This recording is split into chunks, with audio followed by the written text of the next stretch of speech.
Olá, pessoal, seja bem-vindo a mais uma edição do nosso Nortecast.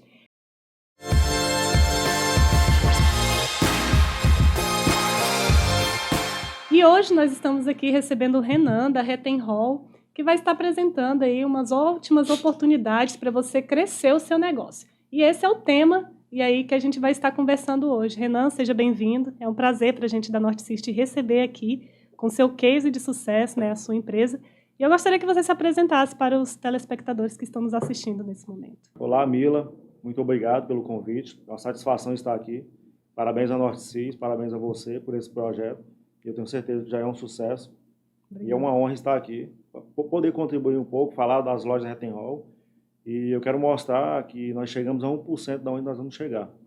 Então, a caminhada é grande e eu tenho certeza que para quem está começando, para quem já está no caminho, essa troca de experiência vai ser... Muito bom, Renan. É um prazer imenso bater esse papo com você, porque, na verdade, a sua história ela é inspiradora, né? E eu gostaria, inclusive, que você falasse um pouco da Retem Hall. A Retem Hall tem 8 anos de mercado. Isso. Né? Eu gostaria que você falasse, assim, do início. Como foi que você começou? Você já decidiu um dia, desde criança, vou ser dono de uma empresa de vende peças de carro? Como é que foi que surgiu esse sonho? Como foi que iniciou essa história e como foi que nasceu a Retem Hall? Vou falar um pouco da minha infância. Sim. Eu sou natural de Porto Velho, Rondônia, e eu sempre morei com a minha avó. Sempre fui criado pela minha avó. Inclusive, eu sou um menino criado por vó, e as pessoas sempre falaram para mim que menino criado por vó não presta. Essa foi uma frase que sempre me falaram e uma frase que ficou marcada na minha cabeça. Desde a infância, e eu fui crescendo, fui desenvolvendo, e sempre com essa frase na minha cabeça. Você resolveu contrariar essa frase, né? Fala assim, eu não vou fugir à regra. Em vários momentos da minha vida, eu tive ocasiões que tomar decisões erradas, mas eu sempre lembrava dessa frase. Entendi. O caminho é esse, eu não posso desviar, porque se eu desviar, as pessoas vão falar, olha aí, ó, menino criado por vó não presta. Sim. Então, para sempre honrar o nome da minha avó, eu sempre tentei fazer o mais certo possível. E logo eu comecei a trabalhar cedo. Aos 13 anos de idade, já estava trabalhando no mercado. Pois ela te ensinou com bem. o apoio da minha avó. Porque os meus principais amigos, até hoje são meus melhores amigos de infância, eles sempre tiveram um poder aquisitivo melhor. Entendi. A galera da rua sempre tinha moto, bicicleta, patinete, e algo que a minha avó não conseguiu me dar. Entendi. Ela sempre me deu o básico, nunca deixou faltar. Principalmente o amor e carinho que ela sempre me deu. Foi que é o principal, né? É o principal. Sim. Muito e logo bom. chega a idade lá dos 10, 11 anos, chega a idade, aos 10, 11 anos de idade, eu queria ter minhas coisas, né? Sim. Eu queria comprar minha bicicleta, eu queria ter uma bola, eu queria ter um tênis legal. E eu cheguei até a minha avó e perguntei, vó, meus amigos têm isso e eu não tenho. O que eu preciso fazer para me poder ter também? Sim. Aí logo ela, sempre bem carinhosa comigo, ela, Renan, eu não vou conseguir te dar. Até porque a gente tem um projeto de construir a nossa casa, sair do aluguel, mas o caminho é esse, é você continuar estudando e procurar um trabalho. Porque Legal. Você trabalhando, você vai ter seu dinheiro, você vai conseguir comprar essas coisas. E logo eu falei para ela, então eu quero trabalhar, me ajuda. E aos 13 anos de idade eu comecei a trabalhar. Que legal, ela te mostrou o caminho ela me correto, mostrou o caminho né? correto, segue aí, vai lá e faz. Segue e faz. E que bom que você foi exatamente por esse caminho, porque a maioria vê os colegas lá com tênis, com celular, e aí o caminho do trabalho realmente é o mais difícil, né? O meu pai, ele tem uma frase que ele fala, e ele sempre me ensinou também esse caminho, o caminho do trabalho, do estudo e do trabalho, da dedicação. E ele sempre falou, trabalhar não é para todo mundo. E isso é verdade, porque realmente é árduo para você conseguir, né? É mais fácil ir lá e tomar. E me conta aí como foi que nasceu a Retem Hall. Como foi que surgiu a ideia da empresa? Comecei a trabalhar aos 13 anos de idade, sem carteira assinada, e aos 17 consegui meu primeiro emprego de carteira assinada. Que legal. Era uma distribuidora de peças automotivas. Que legal. Do mesmo segmento nosso, é uma empresa regional de Araguaína, do mesmo segmento nosso. Sim. E foi a empresa que me deu o meu primeiro emprego de carteira assinada. Logo eu entrei na empresa como estoquista e vi que nessa empresa as pessoas mais bem remuneradas eram os vendedores. Sim. E com pouco tempo, um ano e meio, eu já vi que eu não queria mais estoque. Eu queria ir para as vendas porque eram os cargos dinheiro. Mais bem remunerados, onde ganhava dinheiro. Entendi. E eu lembro que na época eu fui até a sala do meu supervisor era o supervisor da empresa, e expliquei para ele, cara, eu quero uma oportunidade nas vendas. Sim. E inicialmente ele falou, não vou te dar oportunidade nas vendas porque você não sabe conversar direito, você conversa pouco, os clientes não vão entender o que você fala. Nossa, te deu um banho de água gelada. Na hora, sem poucas palavras, não mediu as palavras. Sim. Não vou te dar, fique lá no seu estoque e pronto. Valeu. E assim aconteceu, assim, eu voltei pro estoque, mas eu fiquei com aquela frase na minha cabeça, cara, eu vou conseguir ser um vendedor. Falou que eu não ia conseguir, eu vou me tornar um vendedor. Determinação. O que eu fiz? Eles não iam me dar a oportunidade, mas eu comecei a chegar mais cedo. Eu vi que todos os vendedores chegavam 8 horas. Então eu comecei a chegar às 7 horas. Logo o telefone tocava uma vez, 2 vezes, chegava um cliente, eu comecei a atender. Que interessante. Beleza, dava 8 horas, voltava para o estoque e voltava a fazer o que eu estava fazendo, que era a função de estoquista. Sim. Horário de almoço, eu tinha 2 horas de almoço. Eu não ia almoçar em casa. A minha avó fazia o meu almoço, eu almoçava lá 20, 30 minutos e voltava para as vendas, 1 hora e meia vendendo. E assim foi, quase um ano dessa forma, e chegou um momento que eu não conseguia mais separar a mercadoria no estoque. Porque toda hora a telefonista ficava passando ligação para mim. Para você, os clientes já procuravam por você. Já tinha na veia as vendas. As vendas. De tanto eu me esforçar, sim, os clientes começaram a se identificar, gostaram do meu atendimento, viu o meu esforço, e eles queriam falar comigo. Olha só. Aí logo a empresa viu e reconheceu, não, a partir de amanhã eu pego 2 coisas e vai lá para as vendas. Não teve outra escolha do que te colocar nas vendas. Outra escolha. Eu tomei a decisão que eu me tornaria um vendedor naquela empresa e eu consegui me tornar um vendedor nessa empresa. Determinação. Interessante, né? Porque o esforço realmente ele supera talento. E você é uma das aqui... frases que eu carrego, o esforço supera o talento.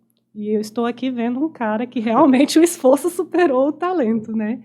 E me fala, eu gostaria de saber um pouco mais aí. E depois disso, o que foi que aconteceu? Você ficou quanto tempo nessa empresa? Porque eu acho que foi aí que surgiu a ideia de você trabalhar com uma empresa de peças, não foi? Aí logo nesse período, eu acho que eu fiquei uns 4 a 5 anos como vendedores. E lá eu conheci 3 amigos que tinham o projeto de abrir a Retten Hall. Sim. E eu conheci 3 amigos que tinham um projeto de abrir a Retten Hall. E devido ao meu esforço, à minha dedicação, eles me convidaram para ser gerente da Retten Hall, na época. Marcaram uma reunião. Renan, o projeto é esse, nós vamos abrir a Retten Hall, a empresa vai ser desse modelo, nós queremos você como gerente. Entendi. Só que no mesmo momento que eles me convidaram para ser gerente, eu tinha uma proposta para trabalhar numa multinacional. E nesse mesmo período que eu trabalhei durante 7 anos, eu me capitalizei, eu juntei um dinheiro, e no qual eu ia comprar um carro que era o carro do meu sonho. Eu já tinha um carro popular e queria pular para esse carro, que era o Golf. Sim. O Golf, eu até tenho uma tatuagem que eu fiz depois que eu comprei esse carro. Sonhar, nunca desistir. E esse sonho eu acho que não era só seu, né? Pelo que a gente ficou sabendo aí, esse carro era o sonho do seu pai, né? E que acabou passando a ser seu, né? Era o sonho do meu pai de comprar um carro.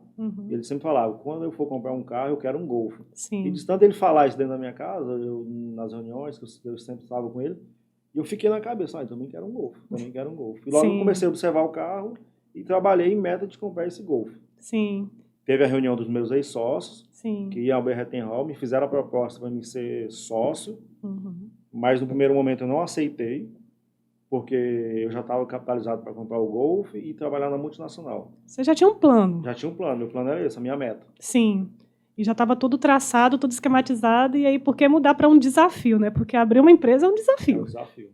Nem passava pela minha cabeça. Entendi. Nunca, nem passava pela minha cabeça de abrir uma empresa. Você não tinha isso na tua minha meta era trabalhar na multinacional e comprar o Golf. Nossa, e aí como é que foi que isso aconteceu? Eu cheguei em casa, na época eu namorava com a minha esposa, e expliquei para ela a situação, falei que eu tive essa proposta, e ela não pensou 2 vezes. Nossa, e ela falou... Vai lá e fala para ele que a gente tem o dinheiro e vamos entrar como sócio. Caraca. Aí eu falei, no primeiro momento eu falei para ela, vou nada. Olha só. Fora de chance. A mulher acreditou mais do que você. Ela acreditou mais do que eu. No primeiro momento eu falei para ela, não vou, eu vou trabalhar na Peleguinho, já está quase 2 dias, o meu aviso já está finalizado e eu vou comprar o carro que eu quero. Olha aí. Aí passou 1 dia, 2 dias, no terceiro dia ela me chamou para conversar de novo. Eu acho que a melhor opção para nós é entrar como sócio nessa empresa. Faz a proposta para eles. Se eles não aceitarem, você entra na multinacional e compro um carro. Olha. Beleza, marquei uma reunião com o pessoal, fui lá e expliquei para eles. Olha, não aceito a proposta de ser gerente, mas sim eu vou como sócio. Sim. Se vocês me quiserem na empresa, eu vou como sócio. Nossa, que legal. E pronto, batemos um martelo e definiu. Eles iam abrir a empresa com 20 mil reais cada um, eu entrei com mais 20 mil reais, e aí começou a história da Rettenhol. O dinheiro do carro. Com o dinheiro do carro e o apoio da minha esposa. E como é que foi o início da Rettenol com essa sociedade? Deu certo, não deu certo? Como é que foi os desafios? Como é que foi que você fez ela acontecer para chegar até hoje? O início foi muito difícil, como até hoje é difícil o projeto. Mas no começo é muito mais difícil. Sim. Porque a gente não tinha know-how, não tinha experiência em administração, não tinha experiência com compras. Nós éramos 4 vendedores focados em vendas. Nossa. Aí você imagina, todo mundo focado em vendas, todo mundo manda, todo mundo desmanda. Eita. Mas foi difícil. Foi difícil. Todo começo foi difícil. Mas aí você contou que no começo, né, um sócio entrou com 20 mil, no mesmo ano saiu e já saiu lucrando, né? Como todo começo é difícil, e o primeiro sócio não acreditou no negócio. Sim, porque é desafio, né? É desafio, nós assumimos muita dívida, principalmente porque nós não tínhamos capital. Qual que era a dívida? É dívida com o fornecedor. Sim. A gente tinha que comprar, vender, receber e pagar. Entendi. E eu sempre fui muito acelerado e às vezes não batia muito as ideias. E logo ele também não acompanhou muito o crescimento da empresa, ele era mais um sócio investidor, quase não ia lá. Sim. E com um ano ele pediu para sair. Aí fizemos todo o balanço da empresa, e ele, no primeiro ano, ele saiu com 100 mil reais. Olha que lucro. Ele investiu 20 mil e em 12 meses certinho ele saiu com 100 mil. Aí no terceiro ano, o meu padrinho, ele faleceu num acidente de moto. Nossa, que tragédia. Teve um acidente de moto, ele faleceu. E a esposa dele continuou no negócio, ela ficou durante um ano.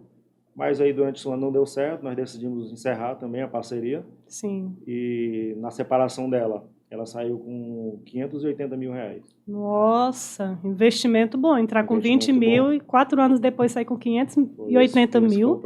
Quase 600 mil reais.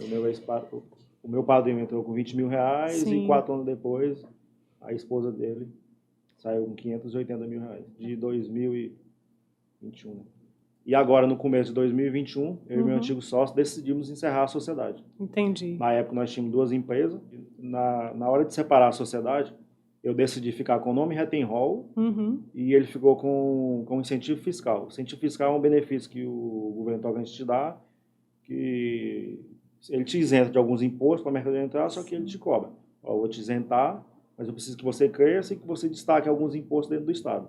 Resumindo, é um benefício que o governo do Estado Tocantins te oferece, que é muito vantajoso. A chance de você crescer um negócio é muito grande. Sim. E logo quando eu separei, eu fiquei sem o incentivo.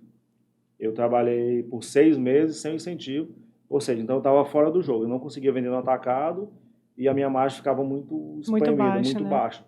O que eu fiz? Eu tentei um incentivo, mas na época o governador não estava liberando, não liberava incentivo, estava tudo amarrado. Aí qual foi a oportunidade que apareceu? Aquela empresa que eu trabalhei por 7 anos estava à venda. E eles me ofereceram. E sem pensar 2 vezes, eu pedi a documentação da empresa, me enviei a documentação, enviei para a minha contabilidade, e logo ela falou: Renan, você pode comprar essa empresa, porque o incentivo fiscal dela está ativo. Então você conseguia pegar o incentivo fiscal dela. E aí eu consegui pegar o incentivo.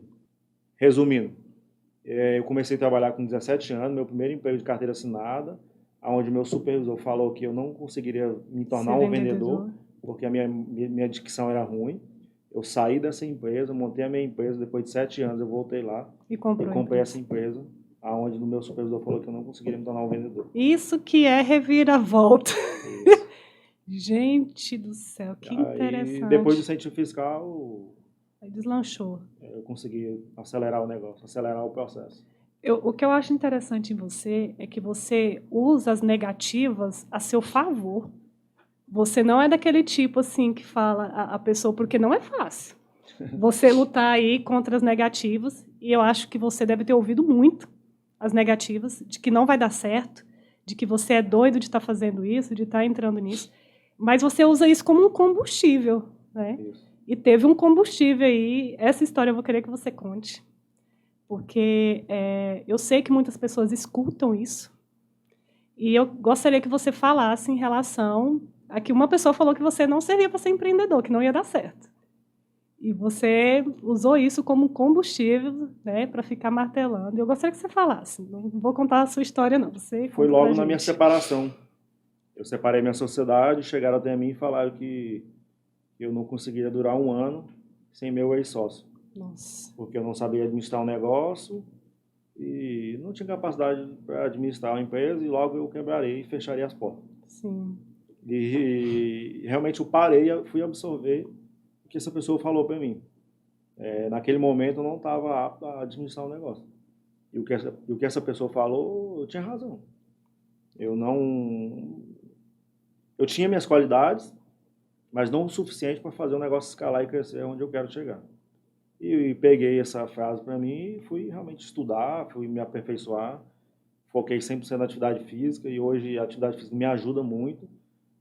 Aquele momento que eu estou ali praticando atividade física, eu tomo várias decisões, 100% voltado para o meu negócio, lendo, estudando. Inclusive, até peguei um hábito agora de fazer esteira lendo. Interessante Às isso. vezes você lê um livro de 200 páginas e uma frase Tá ali um gatilho tá ali ali para um te ajudar. gatilho. Nossa, que E o interessante jogo é isso. esse.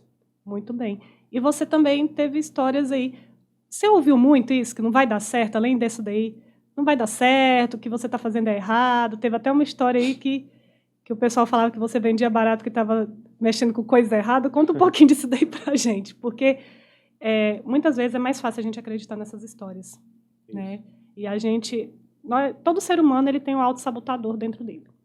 Às vezes a gente realmente tem dias que a gente não está bem, e principalmente quando as coisas começam a dar errado, a gente começa a acreditar nessas histórias que a gente escuta e a gente começa a realmente querer aceitar aquilo.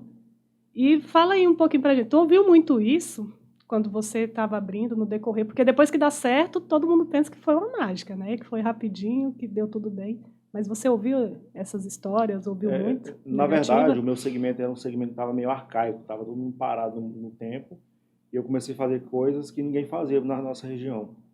Por exemplo, você fala em autopeça, você vê aquele lugar bagunçado, aquele lugar sujo. Verdade. E logo eu fui reinventando. Hoje você vai todas as lojas, é um ambiente climatizado, os vendedores atendem em baia, eu sempre me colocando no lugar do meu cliente.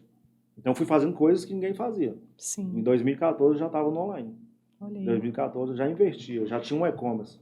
Interessante, Em né? 2014. As pessoas Então, têm medo de ir para o online porque pensam assim, o que meu segmento vai fazer lá? Isso. E o seu segmento, venda de peças. Então, resumindo, eu comecei a fazer várias coisas que começou a incomodar o concorrente. E a partir do momento que você começa a crescer e desenvolver o negócio, você começa a incomodar. Sim. E foi o que aconteceu.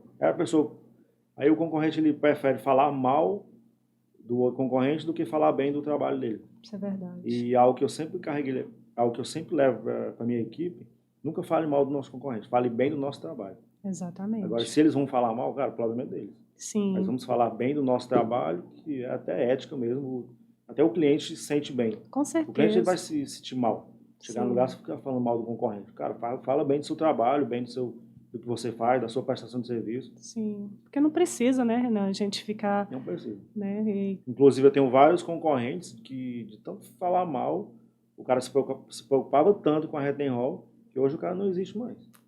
Em vez de preocupar com o próprio negócio, de fazer avançar, né? Resumindo, hoje eu me preocupo muito com o concorrente. Sim. Mas o foco principal é o meu negócio. Eu nunca vou subestimar meu concorrente. Sim, sim. E tem até uma história, né, de subestimar o concorrente aí. A história... Gostaria que você falasse pra gente aí como foi que despertou isso de nunca subestimar o seu concorrente. Foi meu amigo Rafael Rabelo, ele é personal, e eu nunca tinha participado de uma trilha. Ele me convidou para participar de uma trilha, e na época eu já corria, eu já fazia musculação, e eu pensava que eu estava super preparado. Que quando eu cheguei lá, eu vi era uma média de umas 100 pessoas. Sim. E logo eu imaginei, eu vou ser um dos primeiros a chegar aqui. Eu estava fazendo um alongamento, e na época tinha uma velhinha do meu lado, ela devia ter uns 60 anos, e tinha um cara bem acima do peso, alongando e tal. E eu pensei, cara, o que essas duas pessoas estão fazendo aqui? Logo eu subestimei, entendeu? Sim. Essa velhinha aqui não vai conseguir passar a esquina e esse outro não consegue chegar àquela esquina. Isso aqui tá no papo, né? Esses dois aqui eu passo deles, pelo menos. Moral da história, a trilha começou, era um percurso de 10 km, antes chegar aos 2 km, as minhas pernas travou e eu não consegui correr mais. Olha só. Eu deitado no chão, alongando as minhas pernas, quem é que passa? Aquela velhinha que estava do meu lado que eu subestimei. Passou correndo, só olhou para mim, foi embora. E eu não conseguia levantar. Sim. A minha perna estava travada, dando câimbra, e logo quem passou de novo, o outro cara gordinho do meu lado que eu subestimei. O cara parou, me levantou e me ajudou. Olha só. Cara, você está precisando de ajuda? Me ajuda a levantar. Ele foi lá, me ajudou a levantar, ajudou a alongar minhas pernas. E logo a dor parou e eu consegui correr e finalizar o percurso. Mas no meio desse percurso eu tive... Qual foi a moral da história? Eu nunca subestimar meus concorrentes. Sim. Nunca subestimar meu concorrente, por mais que eu ache que eu estou preparado, com certeza tem alguém se preparando muito mais do que eu. Interessante, boa. Com certeza, na época eu já faturava milhões por ano. Sim. E subestimava os meus concorrentes. Sim. Aquela trilha fez eu voltar para dentro da empresa e com outros olhos, com outra mentalidade. Cara, eu não posso subestimar meus concorrentes, porque se eu subestimar, esse cara vai me passar, esse cara vai quebrar, esse cara vai me quebrar.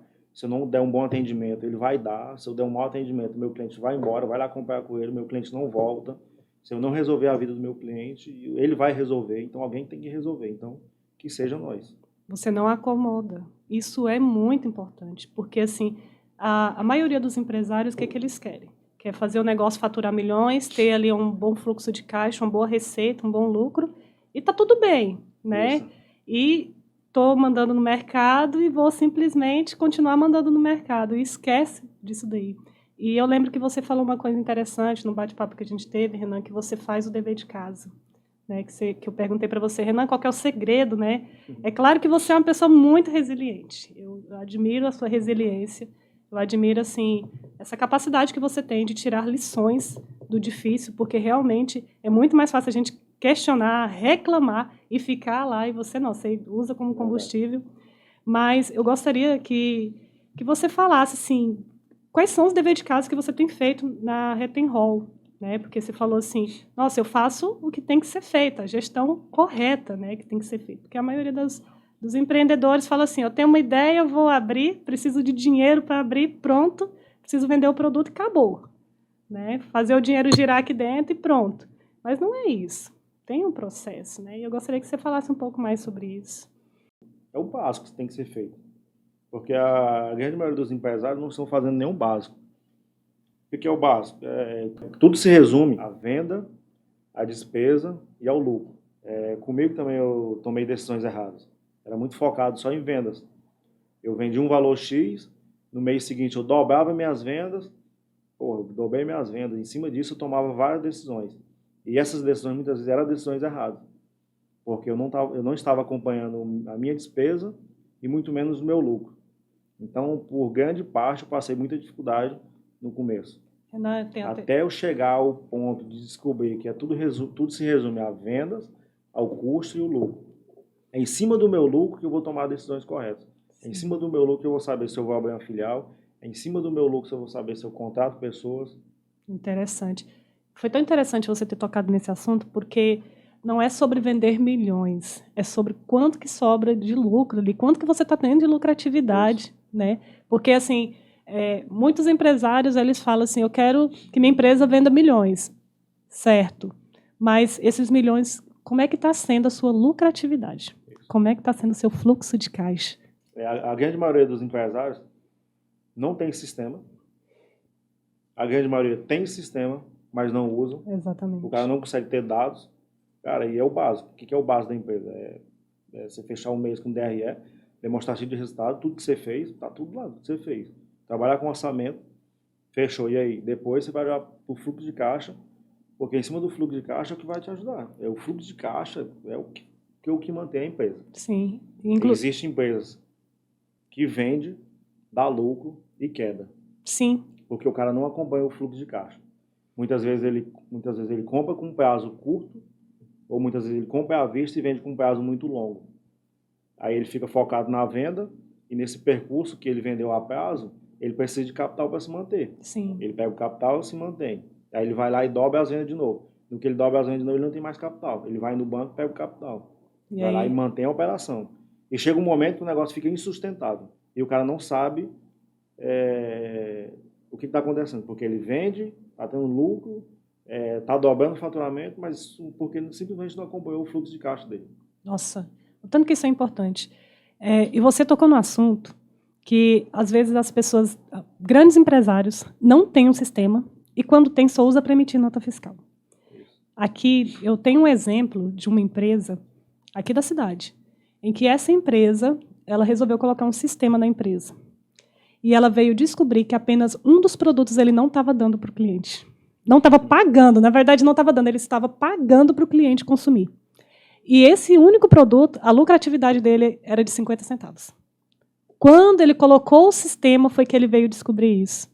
Olha só, então, assim, qual era a chance dele continuar muito tempo no mercado? Ele ia quebrar em breve. Por quê? Porque movimentava muito dinheiro, entrava muito dinheiro, havia movimentação financeira, só que, no final das contas, não estava tendo lucro nenhum. E, ao colocar o sistema e aprender a gerir mesmo a empresa, foi aí que viu que o resultado realmente não estava bom.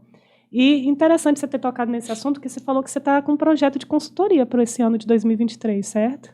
Um exemplo. Eu fiz uma cirurgia, fiquei 20 dias afastado da empresa, estou voltando hoje, e a empresa funcionou perfeitamente.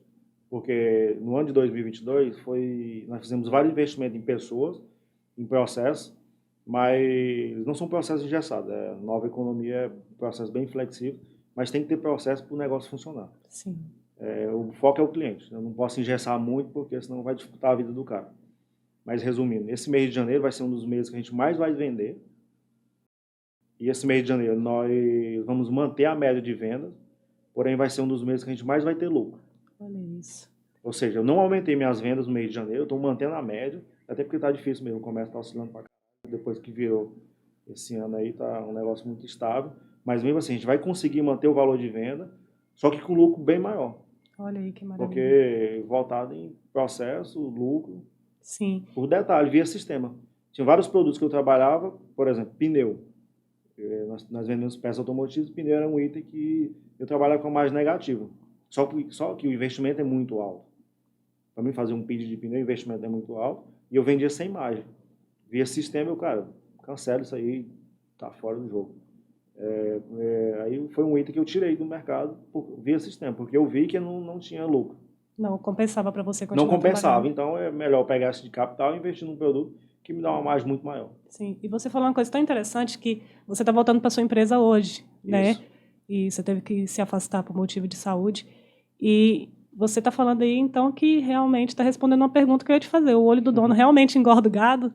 Você esteve afastado o mês quase todo da sua empresa e vai ser um dos melhores meses que a sua empresa teve. Então, provando que se a sua empresa tiver um processo eficiente, realmente não é o olho do dono que engorda o gado. Porque tem gestor aí que está se matando dentro da empresa.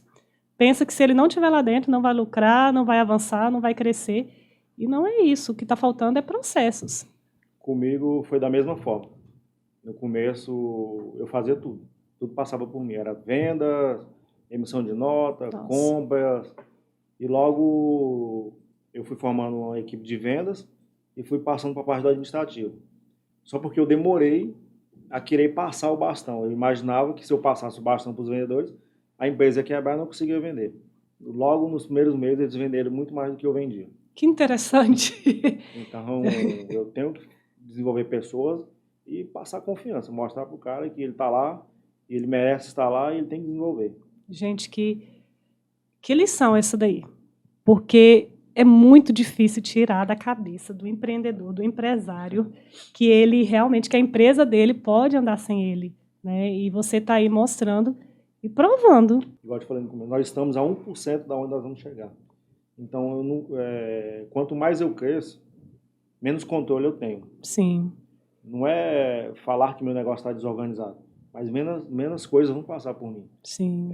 Determinados assuntos que não vão chegar até mim, então eu perco esse controle. Exatamente. Mas eu tenho que perder esse controle para o negócio crescer. Até porque se você ficar muito envolvido em operacional, como que você vai administrar? Isso. Porque, na verdade, o empreendedorismo, a gestão em si, ela exige do empreendedor. Ela exige criatividade, ela exige pensamentos a longo prazo. Inclusive, você até tem um exemplo aí falando que você mudou de ponto, né? Você mudou de local. Correto. Como é que foi isso daí? A nossa loja matriz, ela ficava num ponto ao lado de onde nós estamos agora. Uhum. Era um ponto de 400 metros quadrados e nós tivemos que mudar para um prédio maior, Sim. No qual ele tem 3.000 metros quadrados, e não era o momento de mudar. Tinha vários concorrentes querendo aquele ponto. Então eu tive que tomar essa decisão de mudar e fazer o negócio crescer. E se arrependeu de ter feito isso? Eu não me arrependi. Não se arrependeu? Eu não me arrependi. Foi favorável para a Rettenhol? Foi favorável para a imagem da empresa, principalmente para o varejo, porque as pessoas começam a te ver com outros olhos. Você sai de uma micro para pequena empresa para uma empresa de grande porte. Aí as pessoas passam na avenida, é uma das empresas que chama mais atenção pelo tamanho, pela fachada. Então foi um investimento necessário. Foi um investimento na marca, investimento no nome, com certeza agrega, traz as pessoas, por quê? Logo a pessoa imagina, se é uma empresa de grande porte, é uma empresa que tem as melhores condições, é uma empresa que tem os melhores preços. Na realidade até porque se eu estou do tamanho que eu estou, porque eu tenho condições de comprar mais, eu tenho condições de investir, tenho condições de negociar com fornecedores. Sim. E logo conseguindo melhores preços, eu consigo repassar para o meu cliente. Sim. E mais uma vez, você utilizando a parte difícil para te levar para uma coisa boa. Foi um desafio. Nós pagávamos R$7.000 de aluguel e hoje nós pagamos R$25.000. Que salto! Que salto, é um desafio. E tá aí a prova e você falando que não se arrepende. Eu não me arrependo. E não deu prejuízo. Nos primeiros meses, se eu não tivesse um sistema, eu não tivesse dados, provavelmente futuramente eu iria passar dificuldade no ano de 2022. Olha só. Porque eu mudei, mas eu não tinha... Eu mudei e a minha formação de preço não acompanhou. Entendi. Logo nos primeiros meses eu vi que deu errado. Uhum. Onde é que está? Opa, vendemos e cadê o lucro? Não teve lucro por quê? Mas foi logo porque o meu custo aumentou. O meu custo físico aumentou e logo fui investir em pessoas, começar a trazer pessoas de fora, inclusive o Túcio Paulo, que hoje é o diretor executivo da empresa, ele veio de São Paulo. Aí tem a Érica, que é do departamento RH, tem o Luiz Paulo, que hoje faz a supervisão de vendas, tem o Lucas, que faz a supervisão de estoque. Então, fomos formando a equipe. Então, teve o preço, eu tive que investir em pessoas. E se eu não tivesse o sistema, se eu não tivesse dados, eu ia tomar, de novo, eu ia tomar decisões erradas. Logo, eu identifiquei que eu precisava aumentar a minha margem e organizar as coisas, porque senão eu não conseguiria se manter. E nesse momento aí a importância de você ter um sistema que te gere relatórios, né? E isso. BI e tudo. E sistemas, o quanto que isso é importante? As pessoas fazem a gestão todas em planilha. Às vezes tem um sistema que faz aquilo ali, mas porque está tão acostumado a mexer com planilha, e aí tem essa resistência de mudar. Hoje, mas em planilha te entregaria esses resultados? Não entregaria. Hoje na minha sala são 4 televisões, as 4 televisões são BI diferentes. Eu passo o dia inteiro olhando, analisando os dados, olhando números, e mesmo assim é muito difícil. E Sim. mesmo assim dá errado. E mesmo assim com dados, com números, com pessoa qualificada, investindo em pessoas, várias vezes vai dar errado. Sim. E uma das coisas que eu entendi, uma das coisas que eu comecei a entender, que em algum momento vai dar errado. Sim. Então, quando dá errado, eu não posso... Não tem o que fazer, é o jogo. Faz parte, não tem como. Errou, corrige, segue o jogo. Ninguém quer aprender com erro, é a pior forma de aprender com o erro, mas vai dar errado. Para você que está começando a empreender, para você que já está no segmento, para você que já está empreendendo, para você que quer começar a empreender, entenda, em algum momento esse negócio vai dar errado. E quando der errado, não se culpe, não se julgue, faz parte, não acontece só com você. Esse momento que nós estamos passando agora, virou o ano de 2023, cara, está todo mundo segurando. Eu posso te falar que também eu tô sentindo, as minhas vendas caíram, mas não tenho o que fazer. São situações que eu não controlo, situações externas muito longe, que eu não tenho o que fazer. Eu não vou ficar colocando culpa nas minhas vendas ter caído num negócio muito longe que eu não tenho controle. Eu tenho que controlar aqui agora. Um exemplo foi o que aconteceu hoje. Eu fui para a rua, estou visitando clientes, estou fechando parceria. A grande maioria dos meus clientes está tudo parado. Fui visitar alguns clientes, o cara tem 10, 15 elevadores, não tinha nenhum carro dentro da empresa dele. Mas qual que é o foco? Quando entrar um carro lá, as peças têm que ser compradas comigo. Olha aí. Então a minha parte eu tenho que fazer. Ir para a rua, visitar, tá todo mundo Sim. visitando. E o que eu acho interessante, Renan, é a visão que você tem macro do negócio. Se você tivesse preso no operacional da sua empresa, você estaria tendo essa visão? Você estaria conseguindo Não ter consegue ter. Não consegue. Não consegue ter. Porque você passa o dia inteiro resolvendo problemas, apagando fogo, chega no final do dia. Na verdade, no final do dia não, no final da noite. Né? Porque você não vai embora quando os colaboradores vão às 18 horas, 19 horas. Você fica na empresa continuando apagando fogo. Chega em casa cansado, estressado, não dá conta de aproveitar a família nem os filhos. E no outro dia vem novamente aquela bola ali de novo. É o jogo, né? É aquele jogo. E eu acho interessante isso daí que você está falando. A oportunidade que você tem de enxergar, se reinventar. Olha só que dica valiosa que você deu. A situação que foge do controle, mas tem coisas que dá para ser feita. Com certeza. Tem coisas a que minha você parte pode... tem que fazer. Exatamente, tem que olhar para poder fazer. E tem até uma história que você contou que eu achei interessante, relacionada aí a sistema, que você estava pagando imposto 4 vezes. O pessoal tem uma certa resistência a mudar de regimento, né, de regime aí tributário, tem certos medos, receios. Tem pessoas, tu acredita, tu já deve ter ouvido falar, talvez, que tem pessoas que têm medo de crescer o negócio com medo de sair do Simples Nacional. Eu já ouvi isso, você acredita? Não, eu não posso crescer esse negócio, porque senão eu vou sair do Simples Nacional. E, às vezes, tem mais incentivo, você vai ter mais lucratividade mudando de regime tributário do que ficando somente no Simples Nacional, só porque é uma coisa mais fácil, mais simples, né? A pessoa se acostuma. Mas conta pra gente aí como é que faz essa história. Resumindo, crescer dói, vai doer. Em algum momento você vai ter vontade de desistir, mas permaneça, porque eu te garanto que vai valer a pena. Mantenha o seu propósito. E resumindo, nós temos 4 lojas e nas transferências entre lojas eu estava pagando impostos indevidos. Olha só. Tinha situações que eu chegava a pagar o mesmo imposto 4 vezes. Ou seja, cara, eu fudi o negócio, eu comia a margem de lucro todinho. Eu vendi um produto e não tinha margem nenhuma. Sim. Então, via sistemas que eu consegui identificar esse problema, essa falha que nós tínhamos interno. Que ela só aconteceu porque eu cresci. Olha aí. E a partir do momento que a gente cresceu, eu teve que fazer as transferências entre lojas e veio um outro problema. É como se fosse uma fase de videogame. É fase. Eu cheguei a uma fase que eu estava errando muito e eu paguei o preço. Mas fui lá, identifiquei o erro, consegui passar essa fase, passei por ela e por esse erro não cometo mais. Olha aí. E tem um outro erro aí que aconteceu, na verdade não foi um erro, né? Vocês caíram num golpe aí. E que eu achei muito interessante como você tratou isso, porque se fosse outra pessoa, tinha se descabelado, tinha cortado cabeças. E conta aí pra gente como ter essa paz aí. Cara, é muito difícil. É um outro erro administrativo da empresa, onde nós pegamos um estelionato que foi quase R$200 mil de mercadoria. Nossa! Era um grupo de estelionatário que eles abriram várias empresas falsas. E, um detalhe, conseguiu passar na análise de crédito uma empresa, 2, 3, e as 3, juntando as 3 compras que eles fizeram, deu quase R$200 mil. Meu Deus. E foi numa época que nós estávamos atendendo esse mesmo público, que era transportador, e as vendas realmente eram muito altas, era venda de 50 mil, 60 mil, e logo veio esse pessoal dando esse golpe em nós, um estelionato. Sim, mas o bom disso é que você não cai de novo nesse golpe, né? O erro que a gente cometeu, a gente já corrigiu dentro da empresa e... Sim. A forma que a gente faz a análise de crédito hoje é completamente diferente. Entendi. E eu vejo que eu tinha que passar por esse erro agora, para futuramente não passar por um maior. E olha que esse daí... Todos os erros é aprendizado. A grande maioria das pessoas fala que sociedade não dá certo. E hoje eu já vejo com olhos diferentes.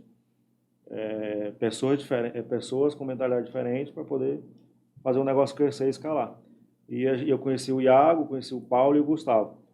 E cada um tem uma mentalidade diferente, cada um tem um pensamento, cada um tem uma ideia. E através disso vem me ajudando a desenvolver a empresa, vem a desenvolver meus negócios. E nós vamos replicar esse projeto para 2023, a partir de fevereiro. Nós já vamos abrir algumas vagas para quem tiver interesse, quem já é empresário, para quem quer começar a empreender. Nós vamos começar a dar mentoria, nós já temos alguns processos definidos, principalmente na parte de marketing, que é onde as pessoas vão precisar muito vender. A grande maioria deve estar passando muita dificuldade com vendas, e nós temos vários processos que podem te ajudar. Muito bom. Vai te ajudar a crescer, vai te ajudar a alavancar seus negócios. Olha aí. E aí já entra noutra questão. Recentemente eu estava conversando com um empresário e ele tocou num assunto interessante. Ele falou assim, quando você é liderado, quando você é líder, você é colaborador, Você tem sempre com quem conversar, quem consultar, né? E quando você é empresário, você conversa com quem? Quando você é gestor do seu negócio, com quem que você vai conversar para tomar uma decisão? Com quem que você vai desabafar? Porque é um desafio. Você está liderando gente, você está liderando um negócio, você está mexendo aí com os stakeholders, que são todo aquele ecossistema que faz parte ali da sua empresa. E com quem que você vai falar, né? E aí, que decisão que eu tomo diante dessa situação difícil? E esse empresário, ele falou o seguinte: às vezes a gente se sente muito sozinho, porque a gente não tem com quem conversar, a gente não tem com quem falar. Então, assim, a maioria dos empresários não tem alguém, né? Então, o quanto que é importante você ter essa consultoria? Inclusive, isso já entra numa pergunta que eu ia te fazer: se você tem alguém com quem falar, se você tem pessoas, e parece que sim, né? Você está com a equipe aí, que você tocou no assunto, te ajudando a montar aí a sua consultoria e te ajudando também nas tomadas de decisões, certo? Certo. A grande maioria final, às vezes quando depende de mim, é eu e minha esposa que nós dois definimos o que vamos fazer. Por mais que às vezes as pessoas estão de fora e veem um negócio muito grande, sim, mas as decisões são tomadas na minha casa. Que legal. A gente resume tudo que foi decidido na empresa, a gente leva, e até porque a gente vive isso. Nossos assuntos, as viagens, tudo relacionado, tudo é voltado a Happy Hall. Resumindo, a última viagem que nós fizemos, nós fomos para São Luís, resolver um negócio de um banco, a gente aproveita, leva a nossa família, nossos filhos, aproveita esse momento, a gente não separa, não tem esse negócio de separar a vida empresarial lá, a vida pessoal, não. O meu relacionamento é tudo misturado, porque nós vivemos isso, nós queremos isso, então não tem por que separar. Gente, que show! Que conselho maravilhoso. Porque a maioria das pessoas, dos empresários mesmo, fala, não, minha casa é uma coisa, igual você falou, e a empresa outra. Mas é dali que vem o seu sustento. Com certeza. É dali que está a sua vida. Nós fizemos uma mentoria em Goiânia, em novembro, passamos uma semana fazendo, nós levamos nossos filhos. Olha aí. Porque a gente aproveita a viagem, a passeio, sim, e a trabalho. Renan, e suas filhas não vão esquecer disso.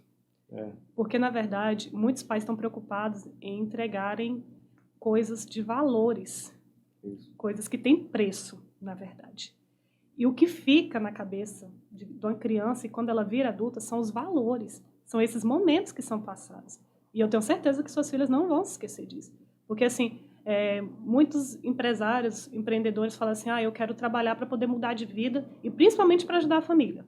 Eu tenho isso comigo também. A minha mentalidade é realmente chegar no futuro que meu pai e minha mãe não precisem mais trabalhar e eu cuidar deles, meus irmãos precisar cuidar.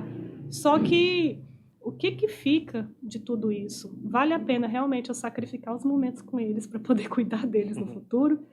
E esse conselho que você deu é muito importante. Então, assim, você falou aí, né, que eu te perguntei se você se aconselha com alguém. Você faz mentorias, né? Você toma conselho. Não tem essa arrogância de achar que sabe de tudo, né? Mesmo tendo um negócio de sucesso. Conta um pouquinho mais pra gente sobre isso. Desde o começo, eu sempre busquei ajuda. Na época, nós começamos um negócio com 4 sócios com mentalidade de vendas, e logo no terceiro mês nós já tínhamos inadimplência de R$80 mil. Nossa! No primeiro momento eu falei, cara, tá errado. Sim. O que eu preciso fazer? Sim. E inclusive foi onde eu conheci um dos melhores amigos que eu tenho, o pessoal, que é o Josimar Costa. Ele é dono da CVN. Sim. E eu conheci ele há 8 anos atrás, através de uma ajuda que eu precisava dentro da minha empresa. Consultor financeiro, que me ajudou a desenvolver o processo de cobrança, definir regra de cobrança, vários processos que eu nem sabia, nem tinha noção. Aí é onde eu fui formando pessoas. Logo eu identifiquei que eu precisava de uma pessoa para cobrar, uma pessoa do administrativo, que não era só vender. Sim. Porque eu vendia, mas o dinheiro não voltava. Eu estava vendendo e não voltava e a gente passava dificuldade. Sim. E, gente, e de lá para cá foi onde eu tive essa virada de chave. O que eu não tenho é pelo que eu não sei. Então, eu preciso de ajuda. Nossa. Se eu não sei isso aqui, eu preciso buscar quem saiba. O que eu não tenho é realmente pelo que eu não sei. Que interessante isso daí. Porque isso eu acho que é do ser humano, né? Isso. Sobe na cabeça, acha que já está autossuficiente, eu domino esse assunto aqui e eu realmente não preciso de ajuda. E eu gosto demais de conversar com as pessoas que têm essa mentalidade. Principalmente quando eu tenho uma nova ideia de alguma coisa. Porque ela pode sempre melhorar. E, às vezes, tem empreendedores ou empresários que estão com a empresa sufocando ali, está quase morrendo a empresa e não tem coragem de pedir ajuda. Às vezes por vergonha, às vezes por não querer dar o braço a torcer, ou simplesmente por achar que ninguém entende do negócio dele melhor do que ele, né? E o quanto que isso realmente aí leva ao fracasso, né? Porque, às vezes, você contrata ali uma empresa de consultoria, ela vai te mostrar coisas que você nem sabia que existia, coisas que precisam ser mudadas. Eu queria falar uma parte de uma vez eu estava numa reunião em Curitiba, e eu estava com várias empresas do mesmo segmento, tinha um consultor do meu lado e ele perguntou, o que você faz? Cara, eu já ouvi falar Rettenhall e tal, vocês são, já ouvi falar da Rettenhall, o que você é lá? Não, na época já era sócio administrador, aí eu fui explicar para ele o que eu fazia. Uhum. Não, lá eu faço vendas, faço isso, faço aquilo. Ele, beleza, legal, mas de tudo isso que tu falou, você é especialista em quê? Nossa. Beleza, você ajuda nas vendas, você ajuda na cobrança, você vai lá no financeiro. De tudo isso, você é especialista em quê? Dentro do seu negócio. Aí eu fiquei sem palavras, não sabia o que falar. E voltei para a empresa e com essa pergunta. Cara, o que eu sou bom aqui dentro? E fui ver que do jeito que eu estava, eu acabava realmente não sendo bom em nada. Eu fazia um pouquinho de cada. E foi a partir disso que eu comecei a buscar pessoas, montar a equipe e identificar que eu preciso montar a equipe, deixar pessoas responsáveis por cada setor e realmente assumir o cargo de CEO da empresa e fazer o negócio tocar. Foi logo quando eu separei minha sociedade e aonde foi o momento mais difícil para mim. Porque eu fiquei com medo, né? Me falaram que eu não ia dar conta de administrar o negócio, que eu não tinha capacidade, e realmente aquilo ficou na minha cabeça. Porra, será que é verdade? Será que eu vou dar conta, se eu não vou dar conta? E logo eu comecei a estudar e comecei a ver que é normal você quebrar, é normal você passar dificuldade, que você pega a maioria desses milionários, desses bilionários, os caras já quebrou, o cara já passou dificuldade. E eu comecei a entender, pô, se eu quebrar, o que tem? Exatamente.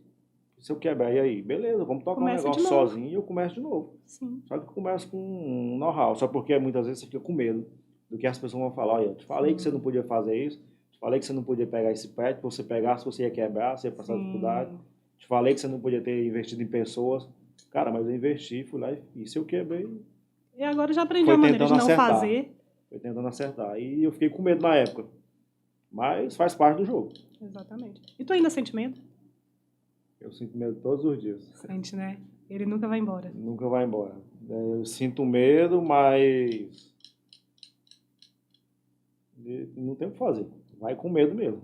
Exatamente. Porque hoje eu estou mais seguro, eu tô mais... É assim, porque antes, quando você tomava uma decisão e errava, o erro era menor. E hoje os erros estão ficando muito maior. Qualquer erro é muito dinheiro, muitas pessoas envolvidas no negócio. Hoje nós somos mais de 68 colaboradores, mais de 68 famílias que dependem do negócio. Então é um negócio difícil, você não tem o que fazer. Vai com medo mesmo, vai lá e faz, não tem o que fazer. E é por isso que o empreendedor ele tem que passar por momentos difíceis durante o processo de crescimento, de escalada da empresa dele.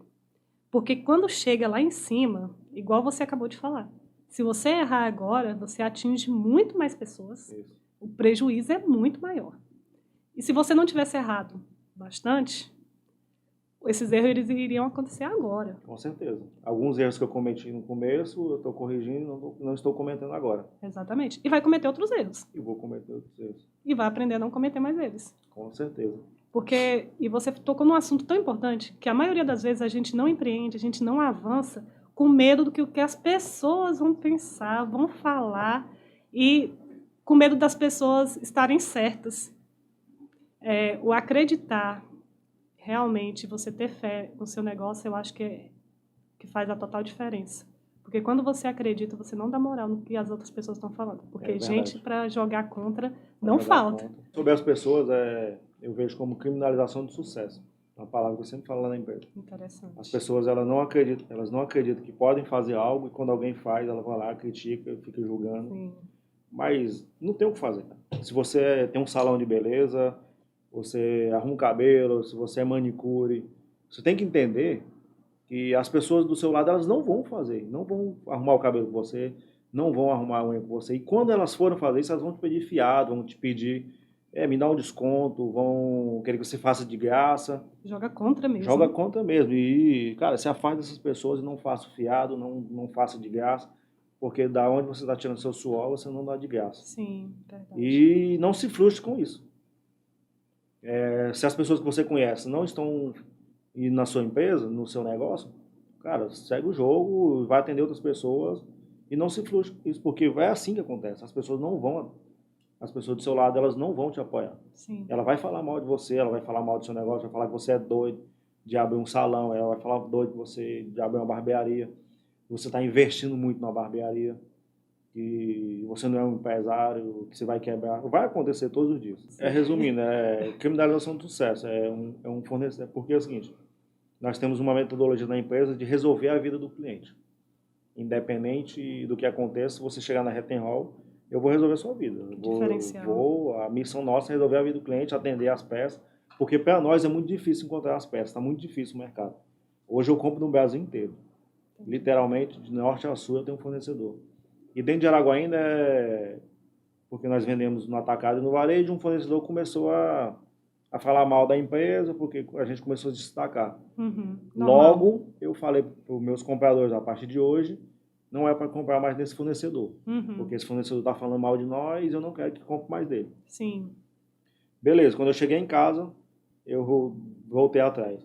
Pessoal, mandei mensagem, pessoal, eu tinha cancelado as compras naquele fornecedor e volto atrás. Se o cara tem um produto e nos atende, continuo comprando com ele. Se ele vai falar bem de mim ou vai falar mal, eu não me importo com o que ele vai falar. O importante é que o negócio cresça, desenvolva, continue comprando, atenda nosso cliente, é nosso propósito. Isso, para mim, foi uma lição. Eu acredito que para muita gente também que está assistindo. Porque, na verdade, você não é ladrão do seu bolso. Porque, geralmente, a gente tende a se importar mais com o ego do que com o verdadeiro sucesso mesmo, em si. Uma prova disso são as redes sociais. Né? Tá todo mundo bonito nas redes sociais, todo mundo rico nas redes sociais, o melhor casamento, a melhor vida. Né? Porque nós somos movidos a isso. Você não, você preferiu ir pelo outro lado. Poxa, esse cara me fornece bem, esse cara está aí contribuindo para mim, por que eu vou deixar de comprar desse cara? Só porque ele fala mal de mim? Deixa eu falar mal. Com certeza.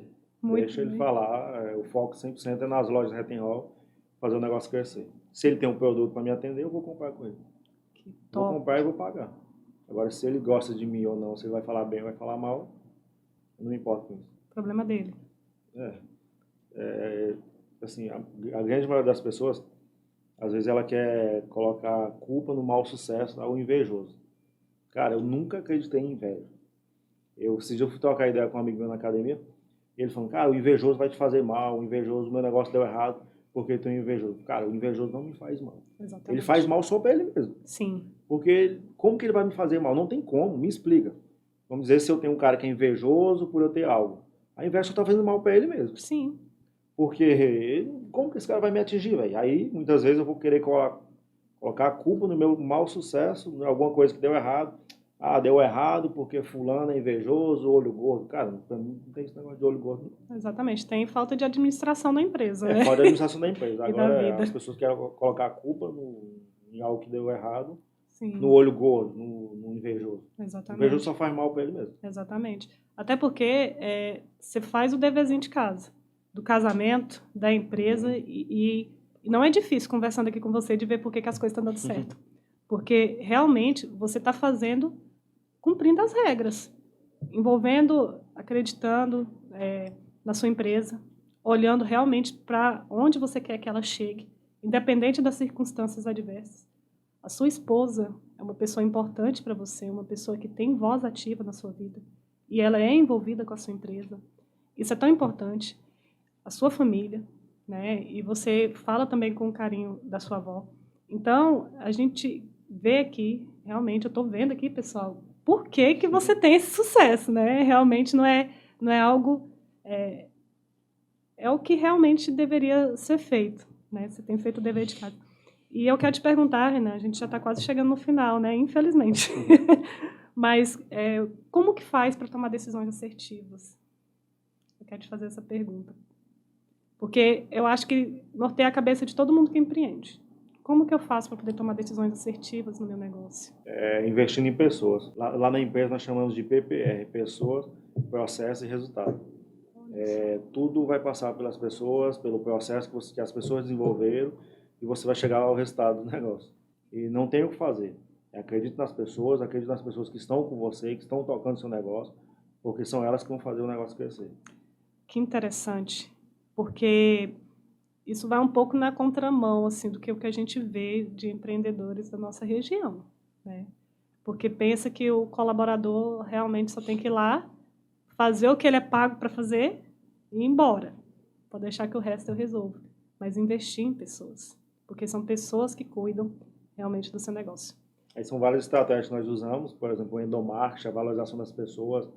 Hoje nós temos campanha de motocicleta, viagem, cheque no valor de R$10.000. Todas as pessoas são bonificadas por meritocracia, desde o motoqueiro. A gente faz campanhas para o motoqueiro que faz mais entrega, o cara chega a ganhar R$500, R$600 por mês. Olha só. Então todo mundo é bonificado, todo mundo é valorizado. Que maravilha. Porque você valoriza e a pessoa retribui com o trabalho dela. Com toda certeza. Porque o colaborador que se sente feliz com a sua empresa, ele transparece a felicidade dele, né, para o cliente que chega. E eu ouvi, né, de um grande dono, dos maiores donos de aviação mundial, ele atribuindo o sucesso dele, perguntaram qual que era o segredo do sucesso. Ele falou, eu invisto em pessoas, que é o mesmo que você está falando, né? E esse é um conselho valiosíssimo, investir em pessoas. E eu já vi vários empresários falar que não quer crescer o negócio, não quer mais investir porque não acredita mais nas pessoas. E sempre vai existir aquela pessoa que está lá, mas ela não quer estar lá, ela está lá porque precisa do salário dela. E por isso sempre vai existir. Sim. Mas também sempre vai existir pessoas que querem crescer, querem desenvolver. A grande maioria quer crescer, sim, quer desenvolver.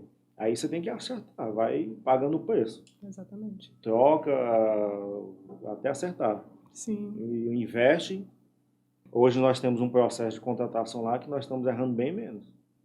Antes a nossa contratação era terceirizada. Hoje nós temos a Érica, temos o Paulo também que faz esse trabalho. Hoje nós demoramos mais para contratar, para poder conseguir fazer com que aquela pessoa fique mais tempo no trabalho. Sim, entendi. E foi interessante você ter tocado nesse assunto, porque numa das gestão, conversando com uma contratante, né, que é uma pessoa que faz a gestão de contratação, eu até falei sobre isso um vídeo que eu fiz para minha conta pessoal do Instagram, que contrata-se por competências técnicas e demite-se por falta de competência na hora de trabalhar ali em equipe, com pessoas e tudo. E quem está no mercado de trabalho tem que despertar para isso. É claro que você tem que desenvolver as competências técnicas, você tem que ter conhecimento, é fundamental você ter conhecimento, mas você também tem que desenvolver as outras habilidades, resiliência, capacidade de trabalhar junto com o pessoal, de postura, de relacionamento, não adianta, né? Gente vai sempre mexer com gente, não tem nenhum trabalho que te isole do mundo, né? E tem que essas habilidades ser desenvolvidas. Para todos os supervisores, eles têm que ser o exemplo, né? Exatamente. Tem que fazer o exemplo, arrasta. Sim. Não adianta você ser um supervisor de cadeira lá e só lá e mandar a equipe fazer. Você tem que ir lá e fazer, ajudar o cara a desenvolver, ajudar o cara a produzir. Em cima disso, você consegue ter autoridade com a equipe. Exatamente. É a diferença do resultado do líder para o chefe. Isso. Porque o líder ele vai com a equipe, o chefe não. O chefe monta na equipe e quer que a equipe arraste, né? A velha economia ela funcionava dessa forma, né? Sim. Antigamente o cara era o CEO da empresa, para você chegar até ele era a maior dificuldade do mundo. O colaborador, a equipe não tinha acesso, ele tinha uma secretária que era quase impossível você ver o dono. Sim. E hoje a gente tem uma metodologia de nova economia, que é muito flexível esse processo. Hoje qualquer um pode chegar até mim e trocar ideia. Até porque o colaborador se sente fazendo parte, né? E eu faço questão que o cara venha conversar mesmo, porque para me entender a linha de frente. Muitas vezes nós estamos por trás tomando decisões que não é o que está acontecendo, não é a realidade. Sim. Várias vezes a gente muda por decisões da equipe. Cara, vamos fazer dessa forma, a gente escuta, sim, faz o teste, deu certo, mantém aquela ideia. Exatamente, até porque quem está na execução das tarefas, né, às vezes entende muito mais do que é necessário do que quem está lá nas tomadas de decisões. Por isso a importância de ouvir. E nós estamos chegando no final, pessoal, né? E eu vou pedir aqui, né, primeiro vou agradecer vocês por terem ficado aqui com a gente. Eu sei que não foi difícil, porque realmente ouvir esses exemplos aqui do Renan é prazeroso, né? Eu estou saindo daqui realmente com conhecimento muito bom. Mas antes de te agradecer por você ter estado aqui, eu quero que você dê um conselho para quem está assistindo a gente agora. Quem está assistindo a gente agora são pessoas ou que empreendem, já são empresários há algum tempo, ou pretendem empreender. E que conselho que você dá para esse pessoal? O conselho inicial é faz o básico, faz o arroz com feijão, que é o básico, é o bem feito, com atendimento. Principalmente aqui na nossa região, que é anormal você chegar num lugar e ser bem atendido. Sim. Você quer se destacar no seu mercado, depende de qual seja o segmento. Cara, dá um bom atendimento. Exatamente. Você vai dar um bom atendimento, o cliente vai voltar. O cliente voltou, tem vendas. Sim. Aí depois das vendas você consegue fazer tudo. Se você tem vendas, você consegue tomar outras decisões, organizar, contratar pessoas, desenvolver o processo, ter um bom sistema. Sim. E ter bons resultados. No podcast anterior que a gente fez, a gente falou exatamente sobre isso, sobre atendimento. O quanto que é deficiente aqui na nossa região um bom atendimento. Ontem nós fizemos vários testes na nossa empresa, ligando para os nossos vendedores. Olha só. Olha e aí. não foi bom os testes. Não foram bons? Não foi bom. Olha teve alguns bons atendimentos, mas alguns não foram. A gente chama na hora. Sim. Chama um vendedor na hora. Pessoal, aqui. Olha aí. Como está o seu atendimento? Como é que está o seu dia a dia? Não, tá bom, tá, eu tô correndo. E atrás das vendas? Tá boa. Tô atendendo um rapaz agora, procurando peça assim, sensado. Atendi. Por que não resolveu o problema dele? Olha aí. Falou que não tinha peça e simplesmente não pegou o nome do cliente, não pegou o número. Provavelmente nós não tem hoje, mas você passou para o departamento de compras para saber se tem. Se em algum lugar do Brasil tem. Porque o cara que tem uma Land Rover e uma Evoque, ele não quer saber de preço, ele quer que você resolva o problema dele. Exatamente. Na verdade, é um cliente que a gente tinha simulado, Sim. que tinha uma Land Rover querendo uma peça para ela. Olha aí. O vendedor não ficou sem palavra. Mas você evita com que isso aconteça com o seu cliente. Provavelmente esse vendedor ele já vai se policiar mais vezes. Com certeza. Com certeza. Nossa, a importância disso. Renan, sua mentalidade é boa. Você tem uma mentalidade muito boa. Porque a maioria dos comerciantes eles não estão preocupados com isso. Ele quer que atenda bem, né? Ele quer que o cliente volte. Porém, ele não se preocupa com isso. E, principalmente, assim, eu já vim da área de vendas também, a maioria dos gestores. O melhor vendedor, como ele está entregando muito resultado, eu não preciso me preocupar se o atendimento dele é bom. Isso é um erro que a maioria dos gestores comete. Por quê? Porque o cliente vem à sua empresa 1, 2, 3 vezes. Mas se ele vai no seu concorrente e ele é bem atendido, ele não volta mais na sua empresa. E o preço lá pode ser mais caro. Lá pode nem ter ar-condicionado para ele ficar. Mas ele não volta. Eu estou falando porque eu sou uma consumidora também. Né? Eu também me coloco no lugar do consumidor, no lugar do meu cliente. Sim. Se eu for no lugar e estiver demorando muito, cara, eu não volto lá. Se eu for mal atendido, eu não volto. Exatamente. E até porque hoje em dia as pessoas elas estão... É muito correria o dia a dia. Ninguém tem tempo de pegar um produto e sair cotando em 4, 5 lugares, Sim. 10 lugares. O cara vai num lugar, foi bem atendido, vai em outro, foi bem atendido. Cara, é por lá mesmo que ele fica. Exatamente. As pessoas não conseguem memorizar o preço de tudo.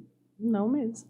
Só se for por telefone. E olha lá, e anotando. E quem é que tem esse tempo? A cada 100, quem é que tem esse tempo? 5 né? pessoas vão fazer isso. E o restante é atendimento. Exatamente. Exatamente. Renan, quero te agradecer a sua presença. Realmente foi um prazer estar aqui conversando com você e aprendendo com você, né? Realmente eu entendo o porquê da sua empresa ter esse sucesso. Torna a repetir o porquê de você ter esse sucesso. E para você que está assistindo, eu também tenho certeza que você está saindo aí desse vídeo com conhecimento aí completamente diferente, com a ideia de gestão completamente diferente. Muito obrigado, Mila, pelo convite. Foi uma satisfação estar aqui com vocês. Muito obrigado pelo convite, pessoal da Norte Cis. E para você que tem veículo, para você que precisa fazer manutenção do seu carro, fale com as lojas Retten Rock, nós estaremos aqui para atender você. E para você que é do nosso segmento, eu quero te falar uma coisa. Nosso segmento, dentro de Araguaína, movimenta mais de 50 milhões de reais. E se você precisa de um fornecedor parceiro, nós também temos a Retten Rock Atacado, que pode te ajudar.